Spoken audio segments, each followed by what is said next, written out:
YouTube viewers, the Colonel speaking to you live from the Grange, British Imperial YouTube Broadcasting. You've got a Columbia record FB1597, Play Up and Pay the Dame. A humorous monologue by Oliver Wakefield, the voice of inexperience. Here we go. Oh. I had decided on this side of the record to discuss rabbits and rabbit habits, but since I made that decision, I've found out a little more about rabbit habits, and I feel that it's hardly on which to, but I have discovered a lot of very uninteresting data about the hare.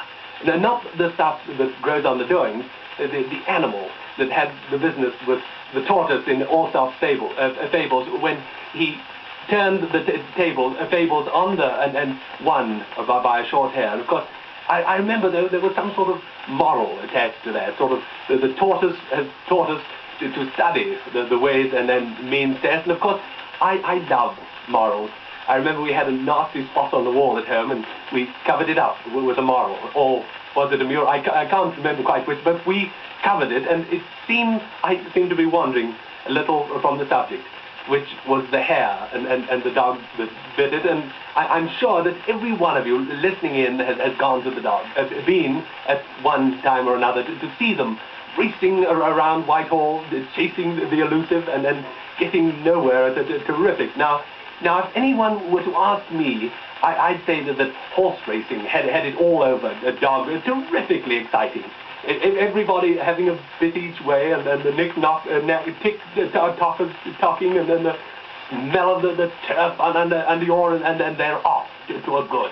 The favourite leads the field, then the field leads the favourite, and then the outsider comes in on the inside, and then the insider goes out on the outs, and the jockey starts hugging a rail. I mean, it's amazing time to start that type of thing. However, he probably knows what he's after, and now they're rounding the stretch, coming into the bend, and they're neck and neck, dancing cheek to, and at any moment they're liable to break there, and the field is well bunched when pandemonium breaks loose from the bunch, and the jockey urges him on as he flashes past the post at 5-3, just in time to go to the nearest for a quick. And you know, it's amazing.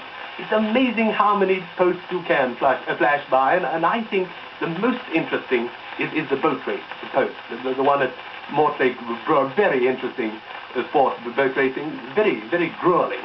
You know, you have to be absolutely in the pink. Of course, hunting too, you have to be in the pink. The different type of pink hunting. It's cut low in the and up in the and it has to fit you like now boat racing pink is entirely.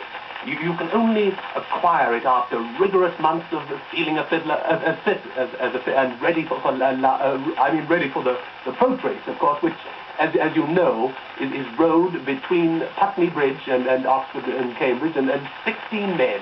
They're not necessarily good-looking. Man the oars and put all their eggs in one basket, who sits up in the back of with the reins in his, and he's the only one who knows where they're going, you know, and he calls them everything under the bridges, and finally Cambridge flashes past the post with 8 lengths to spare. Very, very nice lengths they are too, you know. They give one to each man, and he hangs it over his fireplace, and if any of you have any spare lengths, you know what you can do with them.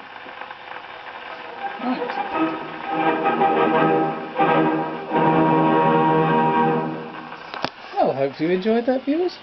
Thank you, and goodbye.